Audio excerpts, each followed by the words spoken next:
we're back again. Episode 83 of the Scott Gibson Show. I am Scott Gibson. Who else would I fucking be? It's been a while. Listen, as children play in the background, what a glorious sound to hear coming from a closed window. Children playing and screaming. I was going to say I'm not near a school. I am near a school, but I don't class it as a school because it's a Gaelic school for children born in Gaelic fields. A common thing in Scotland when the pagans were still the religious power back in the old days, in the early days of Scotland. Before the Romans came and built the wall, before the Vikings came and plundered and pillaged, the pagans were in control, and they believed that children born in Gaelic fields would bring prosperity and a strong future for Scotland. You will know that the Stone of Destiny was one of those largest Gaelic crusher. Scottish kings and queens, would after they were sworn in to be the king or queen, Rainbow of Scotland, they would be crowned upon the Stone of Destiny and then crush 48 cloves of garlic under it and drink it in a concoction of garlic pulp and mead, in the hope that it would bring prosperity to their reign. So when in the olden days, and I'm talking about 1981, when a woman would become pregnant because a man can't be pregnant. Although, genders it doesn't exist anymore. So who am I to say a man can't be pregnant? Who am I? Not I, not this man. But anyway, when a woman would become pregnant in the old days, they'd make her lie in a field of garlic until the child was born. Hence the garlic schools that you still see in Scotland. What are you talking about, Gil? No idea. No idea. As usual, tickly throat. I don't know. Listen, does anybody have a very slight medical ailment at this current time that you do not want to go to your doctor with because, I'm not going to say COVID has scared you, but it's been pushed down your throat so much that the NHS is a breaking point. And honest to God, see if you see a nurse or a doctor out in the street, drop to your knees and take them in your mouth, because those people deserve they deserve everything you got. If you are at the supermarket and a nurse or a doctor is in front of you, you should be paying for their shopping, because those people are, honest to God, what they've done for this country. So, here's the deal. Very tickly cough. It's no COVID, because hey, guess what? I'm fucking halfway done. I'm 50% vaxxed up, you mad bastards. In fact, this very weekend cometh. By the time this podcast, not by the time it goes out, by this time next week, I'll be fucking double jagged up. Double jagged, mate. Fully vaxxed. I'll be able to fucking roam the streets. I'll be able to get in the old folks' homes unannounced. Turning up like double jagged, my man. Sitting down talking to Franco and Sandra in the old folks' home about the old days. We used to hide under tables, son, when the fucking Nazis were coming. Now they're double jagged against the Chinese death flu. So, tickly cough. Whenever I seem to eat anything, I would say within maybe 10-15 minutes after having something to eat, I get this horrendous cough in my throat. Don't know what it is, but don't even know if they're connected. Am I going to go to the doctors with it? Probably not, unless it becomes a major thing. And maybe that is the message that we take from COVID. Maybe the message is not, that we have to look after ourselves and look after our neighbours. Maybe the message is don't bother your doctor. Maybe that's the message the government needs to send out. That needs to be the new NHS push. Get the Tories to put that in the side of a bus. Don't bother your doctor. That's why fucking Google was invented. You know, for fat people and shy people to go online and Google their symptoms. Tickly cough, mucus in throat. It's cancer. It's cancer. I knew it. I tell you something else. I hope that GPs start to bite back in the sense of once this is all over, you know, and I mean, let's be honest, who fucking knows when that'll be? Because it's not anytime soon. I'll tell you that much, it's not anytime soon. I hope maybe in 5 years, 10 years' time, once the UK government has finally got a hold of the pandemic and managed to completely remove all restrictions from us. So we're able to move freely again. I can turn up to a pub without having to give you every fucking bit of vital information I've got and book it 9 weeks in advance. I can enjoy my life once again. I hope that when pensioners start roaming fucking GP waiting rooms again going, listen son, there's a terrible thing wrong with my feet. I hope that the doctor can turn round and fucking bolt gun the bastards. Stop wasting your doctor's time. What have all these pensioners been doing?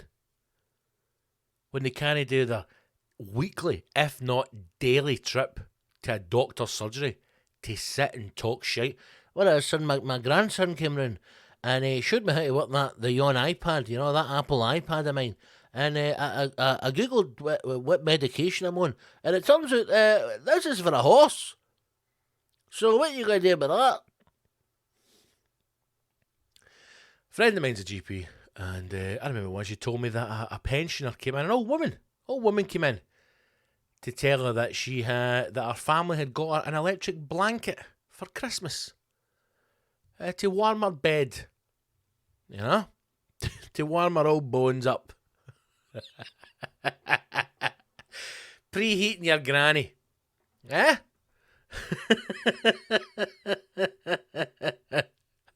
Just an old pensioner lying there, fucking skin and bone, absolute fuck all left of them, wasting away. The earth is drawing them back in. You came from the sea, you returned to the sea. Some 90-year-old woman, skin and bone, preheating everything, getting like a fucking boiling a bag bit of chicken. Made an appointment with our general practitioner, our GP. You know? People out there, all sorts of illness, all sorts of injuries. People unable to get appointments for doctors. People with fucking mental health issues. You phone up now and you can't even get to speak to a doctor about mental health because they've all got... We've got a specialist mental health nurse in the practice that you have to speak to about that. Okay, can you put me through him then? He's actually off on holiday for 4 weeks, so, you know, maybe try not to kill yourself until he gets back for his holidays. So this old bastard had made an appointment to come in and tell the doctor that her family had got her an electric blanket over Christmas and just wanted to let the practice know in case this affects the medication in some way. Now, some of you listening are going, oh, that poor wee old woman, you know, trying her best. Listen. If everything that we've been through in the last 18 months hasn't toughened you up, then I think the next stage in the apocalypse, I don't think you're going to survive it. Because the odd thing is about the current COVID situation, people think this is the end. In the name of Christ, this isn't even the midway point in the movie. You know, this is nothing. This isn't even this doesn't even get a mention in the movie.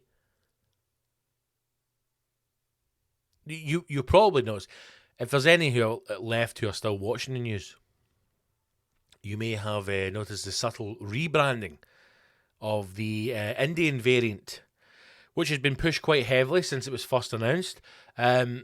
For those of you who don't know, there is a different strand or strain, however you want to say, or variant, you know, depending on what news channel you get your news from. It seems as if COVID and coronavirus is not a one-way thing. It seems as if different countries, because they don't want to be kind of banded in with everybody else, or they want to feel special, have decided to create their own variant of the virus. India being, God, this throat. India being currently the most famous one, really pushing the numbers up. Interesting as well how quickly things change. It wasn't that long ago where you couldn't turn on Channel 4 News without a special being ran about the number of deaths in Brazil. Pleased to hear that they are currently the new hosts of the Copa America. So it looks as if burying the bodies on the beach and not football pitches has paid off in the long run for the people of Brazil. So India had its own variant because they want to be special, their own variant of the virus. Killing tens of thousands, killing people so quick they couldn't fucking count. That's how fast folk were dying. There was a bit of a concern as to the way in which this variant would deal with the vaccinations, how it would impact people. Did the British governments do anything about it? Did they fuck? Did they have travel bans? Did they list up? They did nothing. And it seems as if it hasn't frightened people enough. It's almost as if we've got to a point now where we don't believe the news anymore. God, if only that was true. So they have rebranded it, as they do with most things. They've done it with Coke Zero. It's a new can. And they've done it with the Indian variant. It's now called the Delta variant. Because I think the idea was in the government think tanks that the word India creates too many happy images. We all like a chicken tikka masala. Some of us have moved on to a butter chicken. Some of us like a biryani. Colourful music. The fucking Ganesh cunt. The guy with the elephant face. Kama Sutra. I don't know what else. And Carl Pilkington. Princess Diana. People getting burnt in the street. Sue Perkins crying because somebody's shitting next to her. Images of joy and happiness. Right, from the Indian variant, because many people go like, "Oh, I love India, man. We've not had a chicken tikka masala for quite some time. I quite like India." So they've changed its name to the Delta variant because Delta, ideas of Delta Force, SAS, Warzone, Iraq, Gaddafi, Osama, Bin Laden, 9/11 terror, horror. Right, so change the name. Has it affected anything? No. I'm looking at the news today, which I should not have done, and it's saying that there's already spikes again in the UK. 80 hotspots popping up again in the UK. So what are we going to do? I'm telling you right now, and I am not being extreme in saying this, and I'm not going to say I'm a fan of Nicola Sturgeon, right? Because I think that after everything we've gone through, you cannot be a fan of a politician who's in power. I don't think you can be a fan of any politicians at all. But I'm saying this right now, and I don't think it is over the top. I don't think it's reactionary. I think it's probably the right thing to do. If we start 2022 with any form of lockdown or social distancing restrictions in the UK, then the three leaders of the parties in government, Sturgeon, Boris Johnson, and the Welsh cunt, nobody knows his name, and don't fucking have a go at me because nobody knows his name. They should all resign. They should all resign. I don't think that's extreme. I don't think it's reactionary. I think that's the right thing to do. I think if we start another year, if we go into January 2022 and we are still living with some kind of lockdown restriction or some kind of social distancing restrictions, then I think the leaders of the three UK parties should resign. Because that would mean we're moving into our third year of dealing with it. This started in March of 2020. In actual fact, it technically started in December 2019. But we started dealing with it in March of 2020. We are now in June of 2021. I don't believe that we will have a full removal of all restrictions by the end of this year. I really don't. I think there's going to be a push for a summer lift in England for what would be English holidays, so end of July and into August. I think there will be a push for that. And then I think you will see a reintroduction of some kind of restriction from September, late September, early October onwards. I was listening to a guy who was being interviewed on LBC, which I should not have been listening to, but I was. And he seems to think that there will be some form of social distancing well into next year. If not, remaining constantly with large gatherings. It's just it's almost an impossible thing to even gather, or to even begin to imagine that we will be dealing with this into our third year. But that's what I think. Yes, I'm angry. Yes, I'm upset. But that's what I think. I think if we start 2022 with any form of lockdown restriction whatsoever, I think they all have to resign because they have completely fucked this up. And I'm past the whole point of the buying the argument that we are more cautious in Scotland. I'm past that because we're not more cautious. If we were more cautious, we would have had far stricter restrictions at the start. And in hindsight, looking back, you can say it's easy in hindsight because you would have done things differently. We will be going into our third year. I think by the end of this, that's a full calendar year. And not much has changed apart from this kind of hokey-cokey approach where it's in and out, in and out. So God knows. Little bit of joy off the back of last weekend. I had the hashtag live, the hashtag show that our podcast do with the one from Monopoly. We had the 2 live recordings, one on the Friday, one on the Saturday. Both brilliant, both completely different from each other.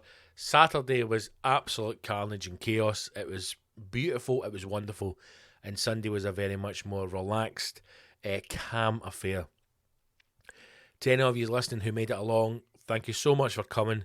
It was amazing. It really was. It was very odd.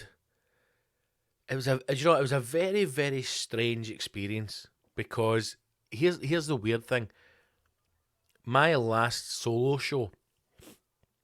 So I did the very last the very last gig that I did was for an event at the National Museum in Scotland, National Museum of Scotland here in Edinburgh, and that was on, I believe, at the 12th of March, something like that. But the week before, or the weekend before, was my last tour show, my last solo show, and it was running out some new material. Or a new idea for a show, but it was at the Classic Grand.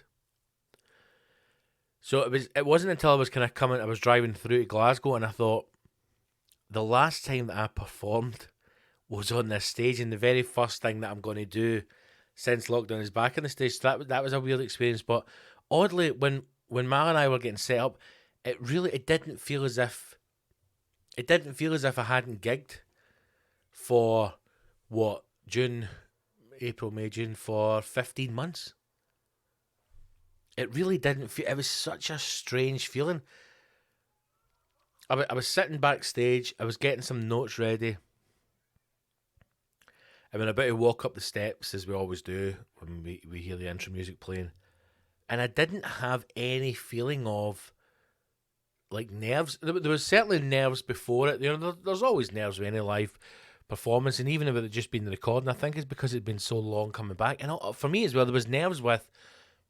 I personally didn't have any concerns about being in the room, but I thought that there may be people here who, have been very strict on their lockdown, very strict on their social distancing, very strict on, they don't have people in the house, they don't go in. There are a lot of people, I know people myself who are like that, who do completely to the letter of the law, follow the rules. And this could have been the first time that they've been in any kind of group for quite some time. And it was so that was a bit strange. I think you just wanted everybody to have a good day. We just wanted people to experience it. It's not the full live shows, it's just the recordings. But yeah, it didn't feel as if I'd been away. I don't know what I was expecting. I think I was expecting maybe more nerves myself or more worry. And I don't know if it's because things like the podcast, although we've had a couple of weeks off, but has kind of kept that performance going, or that ability to talk going. But yeah, I thought it would be a bit more kind of either emotional or a bit more kind of like, oh my god, I can't believe we're back. But it was just like, right, let's do it, man, we're back, as if nothing's changed, nothing's happened.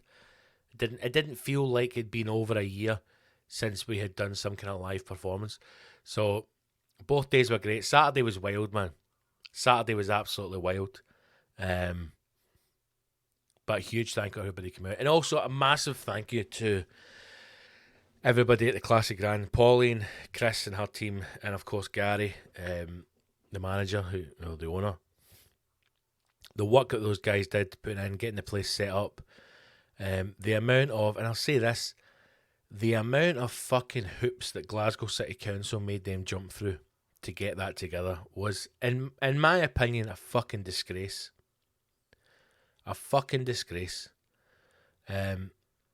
These are, people, not just the Classic Grand. There will be venues across Scotland, across the UK, who are being made to jump through ridiculous hoops in order to get themselves back in a position that they can reopen again. It feels as if there's a complete detachment from local government and national government. It seems as if Nicola Sturgeon stands in that box and puts out a message of hope and a message of cautiousness and everything else, and then when it gets down to council level, it seems as if those fucking power-mad bastards just go crazy. The amount of theatres and venues and art centres that I'm speaking to who are still unsure as to what they're doing is disgraceful. The amount of people who are just being allowed back into council buildings, because a lot of people don't realise that many theatres or performance spaces across Scotland are run and organised by councils. It's so we are a long way off being back to the normality of what once live performance was. We were only allowed to have 100 people present in the room on the Saturday and Sunday. That was looking as if it was going to increase over the next couple of weeks, but then we don't know what's going to happen in England as well. So it was a difficult thing for the guys to get set up, but the work that they put in was amazing. And oddly, when we saw the room empty, we thought this could be quite strange. We didn't think it was going to work. We just 100 people, but once the guys were in, it was filled out, and they got a few drinks in them. It was wild. So once again, thank you to everybody who came along to those 2 dates. Yeah, it was everything that we hoped it would be, and we hope that you enjoyed it as well. They have been recorded. Each day had 2 sections, so first section a break, second section on both days. So we've got 4 podcasts from those 2 recordings. So over 4 hours worth, and those will be going out on the hashtag show pretty soon. They'll go out to the heroes first, and then we've not decided yet if the council scumbags are going to get it. But if you weren't able to attend, the shows will go out soon. But once again, honestly, thank you to everybody who did come out and support us, and we hope you enjoyed it. We certainly did.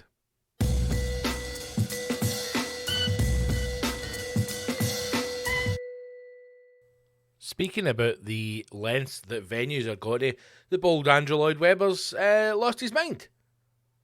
You may have seen this. Andrew Lloyd Webber is prepared to be arrested now. I don't know. When I first heard it on the news and it said Andrew Lloyd Webber says he is prepared to be arrested, I thought, what the fuck is going on here? Has Kevin Spacey sent some tapes in? What is happening? This is obviously on the back of, as well, that the government, the UK government, British government, Westminster, England, were meant to have lockdown restrictions fully lifted by June 21st. Now, from what I understand, there is going to be an update on Friday. The update on Friday, which will be the 11th. The update on Friday the 11th is about what will be said on Monday the 14th with regards to June 21st. It's all very complicated, all very coded. But it's looking increasingly likely that the full lift or the full restriction or the full easing of restrictions that were planned on June 21st is no longer going to happen. And because of that, Andrew Lloyd Webber says, well, listen, I don't know how he talks. I'll tell you what, I'm not having this, right? I'm opening up my theatres and that's it. And this is the other thing. It's not as if you can just say, right, on June 21st, everything's lifted, you can have full capacities again, or you can, double the number, whatever it is. You've got, places need time to plan. We had, very briefly, go back to the hashtag show, we've got this thing where most people know somehow Red Stripe has become synonymous with the live shows, right? I don't know why. I mean, I think we made a joke that the Classic Ground is the only pub outside of Kingston that still sells Red Stripe, right? But then on Saturday, for the first live recording, nobody could get Red Stripe because it wasn't available. So everybody was going mad. I mean, it's not often that people get angry that they can't get Red Stripe, but people were going mad. And things like you don't even realise, they have to get that from a supplier. The supplier has to get it from the producers, from Red Stripe. Then the suppliers never had time to get it in. You've got to have an idea of how many people are coming. Think of the amount of booze that has been poured down the drain over the last few months, over the last year, because of lockdown, because of this lifting and back in and out. And that's the same. So I imagine the Bold Webber's gone mad because with theatres, you have to have, cast, rehearsals, venue staff. You need to have accommodation for cast. It must be a bloody nightmare. But it says he's prepared to be arrested over the threat that he's going to reopen. And again, this has been a big push as well, that theatres are reopening in spring. This news article is from the BBC website, so again, we'll take this with a pinch of salt because it could be a lot of nonsense. But Andrew Lloyd Webber has said he's determined to open his theatres on 21st June, even if he risks being arrested. How good would that be? The opening night, Cinderella opens on June 21st, and you just see Andrew Lloyd Webber getting dragged out and put in the back of a meat wagon. That would be absolutely tremendous. The Impresario's West End production of Cinderella is scheduled to begin previews on 25th June, 4 days after the so-called Freedom Day. I mean, Jesus fuck. Andrew Lloyd Webber says, we are going to open come hell or high water. He told Telegraph. Of course he did. Government said it will make a judgment soon on whether to proceed with lifting of the lockdown restrictions on 21st June. According to reports, that date may be pushed back by the government due to concerns over the impact of COVID-19 variant, which has now been rebranded as Delta variant. Theatres are currently able to operate within the reduced capacities that socially distanced audiences allow. Lord Lloyd Webber has previously insisted that productions like his large-scale musical are impossible under those restrictions, which is true. I mean, I don't think this is a money thing in the sense of, listen, there will be a lot of venues who just want to be open because they want money. I don't think this is that. I think that these West End productions, whether it be cast or whether it just be the scale of the production itself, I do think there is a huge cost involved. Like, for example, I had I'm going to be at the Art Centre East Kilbride Arts Centre, right? And because it's been back and forward, the option is to move it to a different venue, for it still to go ahead. This was this year, right? Obviously it's not because we moved it back, but you were going to be in, I think, like a 350-seater theatre with an allowed capacity of 63, which not only would have been impossible to do. I mean, it could have been done because we've been doing stream shows and whatnot, right? So, this idea that you can't do shows again to a small audience in a big room, you can, right? It's just a different feeling. But the costs would be insane. You would have to sell every ticket. I mean, 63, right? You'd sell 63 tickets, but you'd still be short of the fees. So you would effectively be paying to put a show on, which is utterly pointless. And after everything that's happened with COVID, there's absolutely no way that I mean, even someone like me would ever be doing anything again that costs me money to do. It just won't be happening. So I imagine even at that end as well, at the West End of London, the highest level of performers you can go in the theatre world. These people are not putting this on for the good of their health. They're putting it on to make money, but they're also putting it on to pay a cast and pay staff and pay everything else. And if it is to be, operated at a reduced capacity, they probably can't do it. Speaking to Radio 4's Today programme on Wednesday, he called on the government to stop penalising the live music and theatre sector. We can open safely. Please let us open, he says. Oddly, I was just about to say maybe it's not. Maybe it's not he's not the spokesman we want for live performance, but maybe he is. Who else is more likely to have the ear of the Tories rather than a Lord, I'm just trying to read this. Lloyd Webber said he was happy for his audiences to wear masks at his show and for so-called vaccine passports to be used. He said he has spoken to a leading council who told him it would be neither rational nor proportionate for the government to stop us from going forward.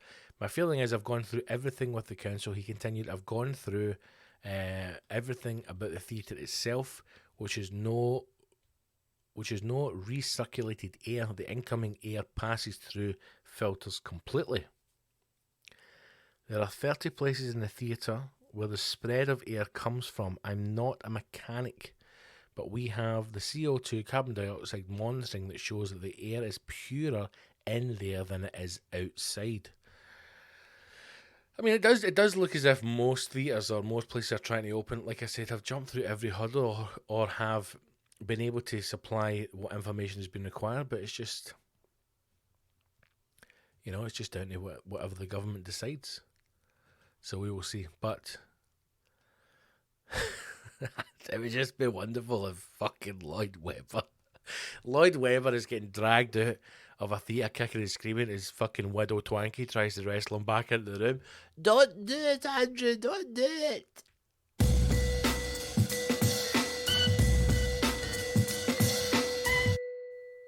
Something that I definitely have to mention just now is Bo Burnham, who is an American comic. You may know him, you may not. He basically became famous through YouTube. I want to say 15 or 16. He started to release these kind of comedy music videos where he would do these comedy songs. My Whole Family Thinks I'm Gay was his first one, and that was the kind of one that made him global fame. He'd since gone on, he's done 3 specials, I think, maybe 2 specials. And his new one, which is called Inside, was released last week on Netflix, or possibly the start of this week. Anyway, it's out on Netflix. It's called Bo Burnham Inside. It was filmed in his house, in his studio, during lockdown, and it's incredible. I cannot explain how good it is. Now, is it up there with Patrice O'Neill's Elephant in the Room, Louis C.K. Sincerely, God, what else? Great comedy specials. Bill Burr's second special, Doug Stanhope's Beer Hall Putsch, is it up there with them? No, it's not. It's something completely different. One, it's musical comedy, so I never really brand it. Not that it's not comedy, but I don't kind of group that in with stand-up because it's a completely different thing. But as a film, as a piece of art, if you want to get deep on it, it's fucking incredible. I've watched it 3 times now, and it's great. The thing that I love about it most is most of you will have seen musical comics or musical comedy acts, and the one thing for me that makes them stand out or that makes them good is they have to be talented musicians. There's a lot of musical comics or musical comedy acts who do it because I think that they just want to be involved in comedy, or a lot of them just want to be famous, and they think that they kind of jingle and they kind of hack comedy song is a quick and easy way to do it. And for some people it is, but if they are not talented musicians or very, very good singers, it always falls short. And Bo Burnham is not only a great comic, he's a very funny man. He is an incredible musician, an unbelievable singer-songwriter, with a stunning voice. And it's just, honestly, it's called Inside. I cannot urge you enough to watch it. It is absolutely brilliant. Little things that I noticed about it since I watched it again, I started to pick up more stuff that I hadn't noticed before. Just things like the frame ratio or the screen ratio changing when he was doing a song about Instagram, and so the black lines of the screen come in to make the film the aspect ratio of what a Instagram video is, or he's doing one about his FaceTime and the same thing happens. He's also doing a bit where he sings a song about turning 30, which is a brilliant song.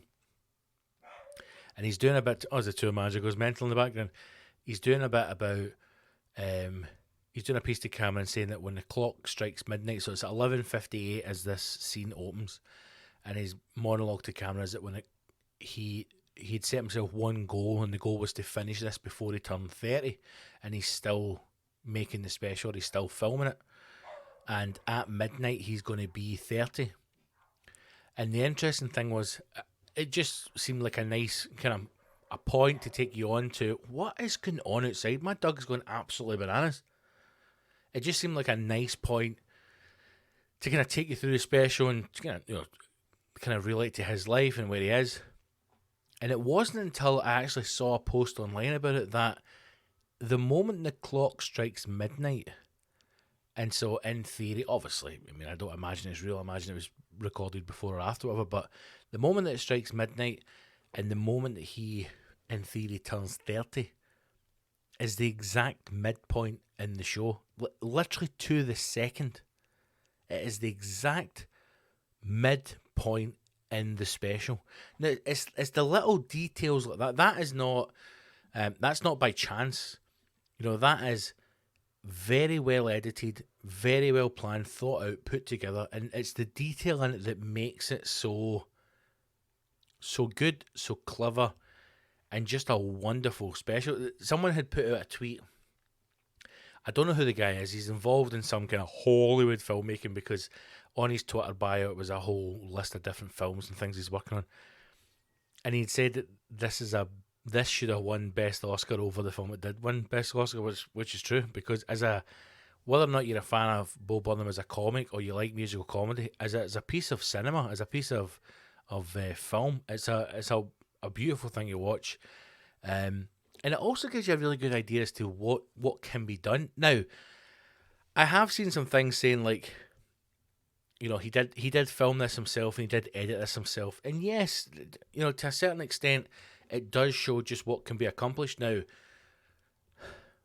the camera he's using is $4,000. You know, at one point, you know, there's 6 of them. There's probably, I would guess, and this is just, you know, fact, paper, maths, but I would say off the top of my head, there's probably about, on the filming side, you know, lights, cameras, audio, you're probably talking, what, 30 grand's worth of kit? So, I mean, it's not as if it's just somebody's picking up an iPhone and they're making a production quality or production level piece of filmmaking that can go out, but it does show you what can be done, you know, if you have the time and I suppose the money and the resources, that you can put something very moving. You just put something spectacular together. Watch it, right? Just please watch it. Even if you're not a fan of musical comedy, you've never heard of them, just watch it, give it a chance, because it is honestly an absolutely spectacular bit of filmmaking and a comedy special. And again, just pushes the boundaries as to what comedy is, or just kind of different things it can cover. So if you haven't watched it, Bo Burnham's Inside on Netflix, give it a watch. You will not be disappointed. And if you're disappointed, you can message me and go, Gibbo, what a lot of shite, and I'll say to you, you're wrong.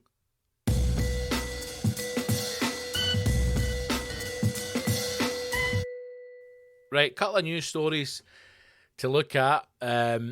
This is one that took my eye. This is in the Metro. Good friends in the Metro. These are 50 There's a list of the 50 most livable cities in the world, right? So I don't know I've not read it. I don't know what the criteria for it is. I don't know if it's based on.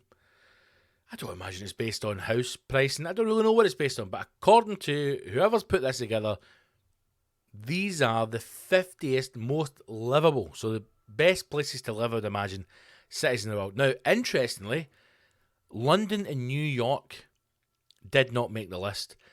That might be interesting to some. To me, I don't know anybody that would want to live in London. I imagine most people in London, it's kind of like, it's like get in and get out. I would say most people, unless you're born there and you grew up there, I would say that most people who go to London are going there to try and achieve something. And if they don't achieve it, get the fuck out as quick as you can, otherwise it destroys you. New York, a little bit different. And New York's an incredible city, but I suppose the same thing like London and New York, they're only good cities if you can afford to be there. You know, if you're in London with a couple of million quid and New York, I'm sure life's exciting. If you're in London and New York on minimum wage, I imagine it's a very different experience you're having, but neither of the two make the list. This throat, man. I'm going to just cut my throat out. I wonder if there's any Scottish cities on it. I highly doubt it. The article says the most livable cities in the world have been revealed, and it looks as though the pandemic has had a huge effect on where people would like to live. All right. According to The Economist Intelligence Unit, the EIU, annual ranking, Auckland, New Zealand is the most livable city in the world, taking the place of Vienna, which crashed out of the top 10 altogether. Now, is Auckland, New Zealand, the best place to live in the world just because of the way that New Zealand has handled COVID? Because if that is how we're compiling lists, then this is a fucking load of nonsense. Is it? I mean, I don't know. Was there not a mass shooting in Auckland? I mean, hold on a minute. How are we compiling these lists? Was there not some guy going on a rampage in Auckland not that long ago? Also, it's a cracking place to live. What about all the mass shootings? Well, I mean, you know, come see, come Sam, my man. Although the Austrian capital, right, this is Vienna, had held firm at the top of the list since 2018, New Zealand's robust response to COVID-19... What did I just say, man? Honest to God, I should fucking write these articles. The combination of effective lockdown measures and its geographic isolation gave its cities a big boost in popularity. Right, so this is just a list of fucking cities that are no longer in lockdown. Is that it? So this is fuck all to do with actual places you like to live. Listen, here are the options. Would you like to live in London, New York, Los Angeles, San Francisco, or Auckland, New Zealand? What the fuck? Not Auckland. New Zealand's tough lockdown allowed the society reopen. Don't care. Right, here are the top 10 of most livable cities in the world. Do you know what? See, now I've started this just feels like clickbait. I thought this was going to be an interesting read. Talking about things that different cities can offer you. And once again, I've been drawn in by clickbait. So number 1, Auckland, New Zealand.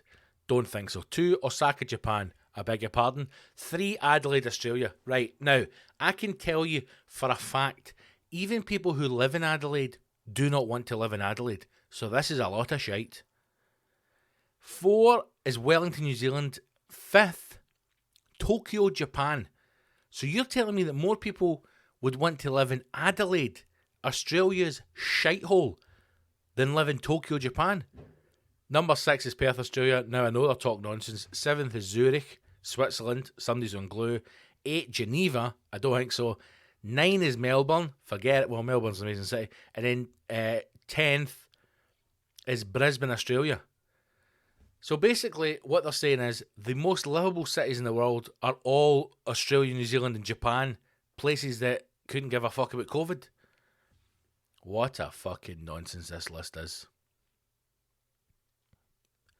I mean, you know that the list is nonsense when it says the 50 most livable cities in the world, and Amsterdam, the greatest city on the fucking planet, is not even on there. Do you know what? I regret even beginning to talk about this story, and I apologise to you. I don't think I'd want to live in any of them. Auckland, Osaka, Adelaide, Wellington, Tokyo, Perth, Zurich, Geneva, Melbourne, Brisbane. See if you put a gun to my head, man, Gibble, you've got to pick one. I'm going either. I'm not going to any Australia. Fuck that nonsense. I'd maybe go. I don't even want to. Right, I'm going to have to go Tokyo. Tokyo or Osaka, if you've got to pick one of them to live in. Or do you go Zurich? But again, how would you have Zurich over London and fucking New York? This list is nonsense. I regret it. I apologise. What a fucking pile of shit. I've taken us doing a cul-de-sac here, and we've spoken about nonsense. I did see this one, and it just annoyed me, right? And again, these are news articles that are supposed to fill people with joy, and it just goes back to this whole thing of people who are like filming acts of charity, right? And it fucking boils my piss, and I don't know why it angers me so much, but it does. Of all the wrongs that are in the world, and it shouldn't be on my list, but this is one of the things that is on my list. It's people like, everybody's seen the videos, right? Some of you fuckers might even have done it, although I don't think so. I imagine if you listen to this podcast, there's a dark, harsh exterior in your heart. People who go and give like a homeless person some food or clothes or whatever it is, but they film the whole process, and they bleed it out over like 6 vlogs for their YouTube channel, or they put it on their fucking TikTok or whatever it is they do, right? With the whole basis of having people that they know and strangers pat them on the back and tell them they're wonderful for what they're doing, right? They couldn't give a fuck about the person they're helping. And see if you say, but Gibble, they are just helping people. They couldn't give a fuck if these people live or die. This is clickbait. This is like me reading an article about the 50 most livable cities. People who film themselves doing charity, right, helping people out, or who post massive big screeds on their fucking social channels. I've been helping out at a Marie Curie cancer shop, and if anybody can lend that, good for you, cunt. Good for you. Why don't you keep doing it and shut up? But you know what I mean? People who find some poor homeless fucker, and then the new thing seems to be raising money for them, right? That seems to be the new thing, you know. Where they'll do, what we've done, Jack, is we've posted this video online, and then we've managed to get you £64, mate. Would you believe it? £64. Now, we actually need $4,500, but we've obviously siphoned quite a bit off the top of that, so we're giving you £64, you mad junkie bastard, alright? And they film it, and they put it out, and people watch, and they go, oh my god, you look so amazing. And this is the exact same thing, right? Now, headline is, strangers donate £700 to 90-year-old who orders the same pub lunch every day, right? Now, I'm not going to read the article, because I read it earlier on, and it annoys me, right? I'm just trying to find the name of the pub. Essex. Fuck, of course it is. It is a pub in Chelmsford, Essex, right? This is a videos that the guy who's the landlord, the guy called Tim Meehan, 39. Why would he his age? I don't know. Has posted up these videos. Now, the guy's name is just called Pete, right? He's referred to as Pete. And apparently he's 90 years of age and he lives alone, right?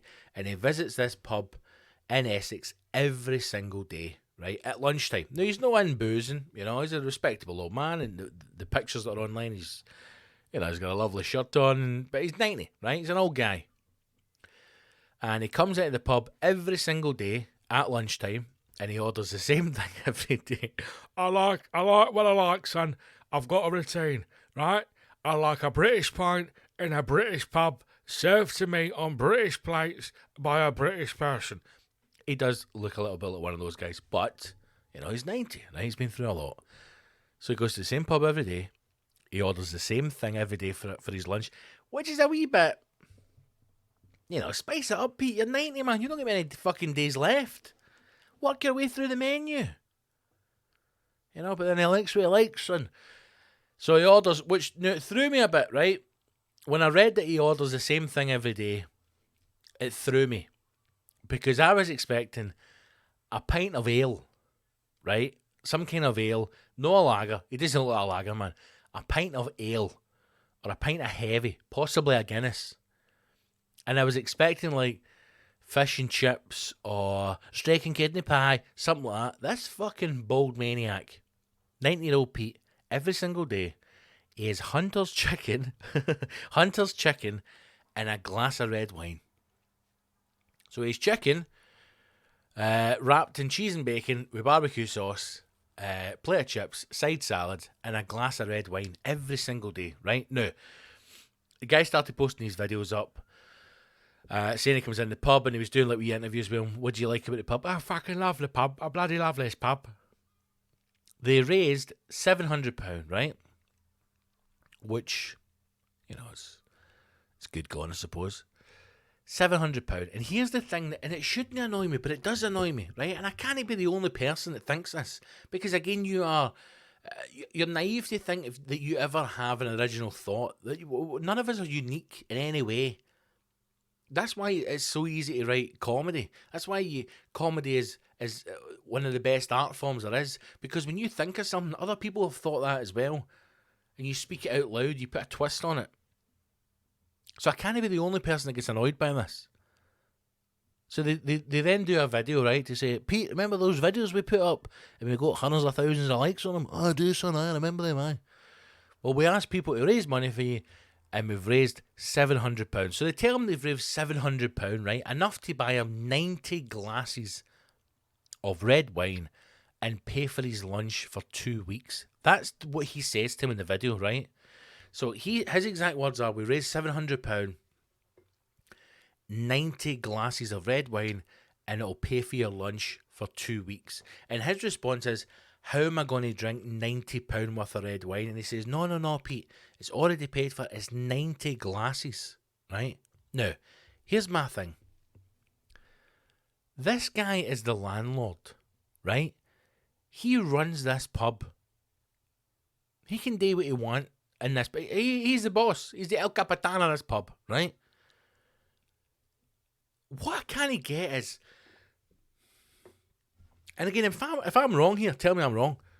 Instead of going to the lengths of posting all this shit online, look how fucking good we are, look how amazing I am for all the charity work I'm doing, I look after this old guy, 90-year-old who comes in the pub, such interesting stories. I've never actually spoken to him for more than 30 seconds, because that's all I can record at a time on my stories. I mean, if he lived or died, I couldn't give a fuck, but he's great content, and it makes me an amazing landlord. See, instead of doing all that, why not sit and have a chat with him? Why not sit and talk to the old guy? Once you realise that he comes in here every single day, why not sit down and say to him, Hunter's chicken, Pete, is it a glass of red wine, mate? You have the same thing every day. You don't think of spicing up? No, son, I like what I like, and this is what I like. How can he not just say to the old boy, do you know what, mate? See, every time you come in here for your lunch, it's on us. It's on us. Pete's in for his lunch, right? Hunter's chicken, a glass of red wine. Stick that through. Don't worry about it. Don't charge him. Just stick it through. It's fine. How can that not be the thing? How can that not be the response to that? Now, am I wrong here? There could be an argument. I'm trying to play devil's advocate. There could be an argument going, but it's showing him that he's reaching more people by doing it this way, and that strangers are willing to give up money. Right, fine. He's 90-year-old. He doesn't give a fuck. He wants his Hunter chicken and a glass of red wine. I just feel as if, even after everything that the world's been through, we still have yet to reset humanity, and this is still the way we do it. It's this falseness. It's just presenting ourselves to be something that we're not. This idea, oh my God, I'm an amazing charity person. You might know me from my viral videos. Pete, yes, sadly no longer with us. When did he die? Absolutely no idea. Just realised he stopped coming in for his Hunter chicken one day. I mean, once the kitty ran out, he did say to me, is there any chance I could get a free Hunter's chicken? And I said, Pete, you have fought for this country, but you can get to fuck if you think you're getting a free dinner in this bar. Why can they not just do things? Why am I reading about this in a apparently national newspaper? Why is this news? Why can we just not do things for each other anymore without looking to have some kind of reward back? Why could he not just give that old guy his dinner?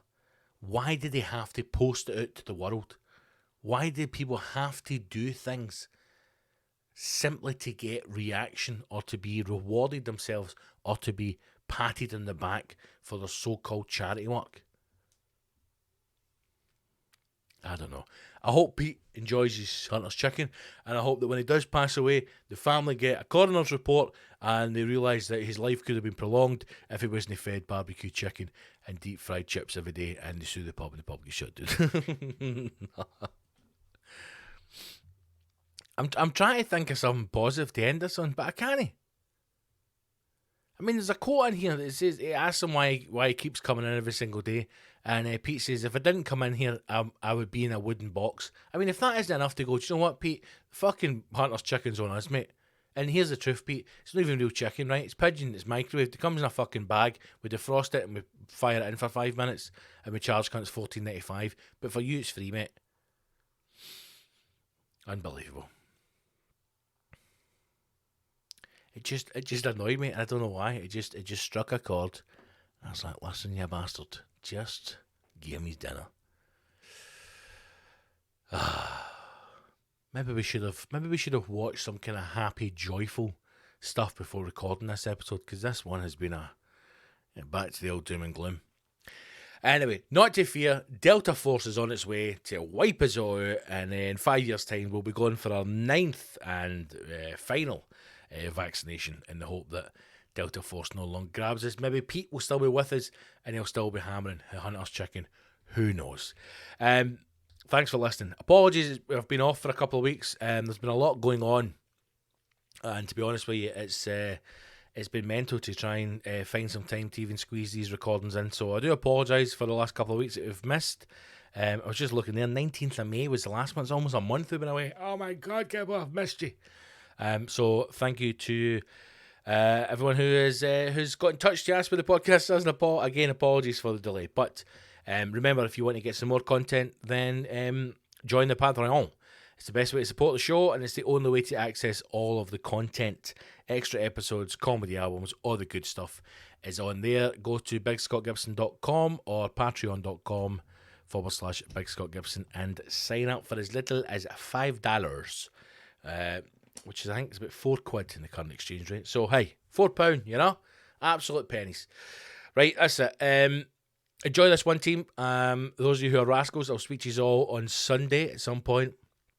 And, yeah, that's it. Get in the website, join the mailing list. Sign up to the Patreon. Do it. You deserve it.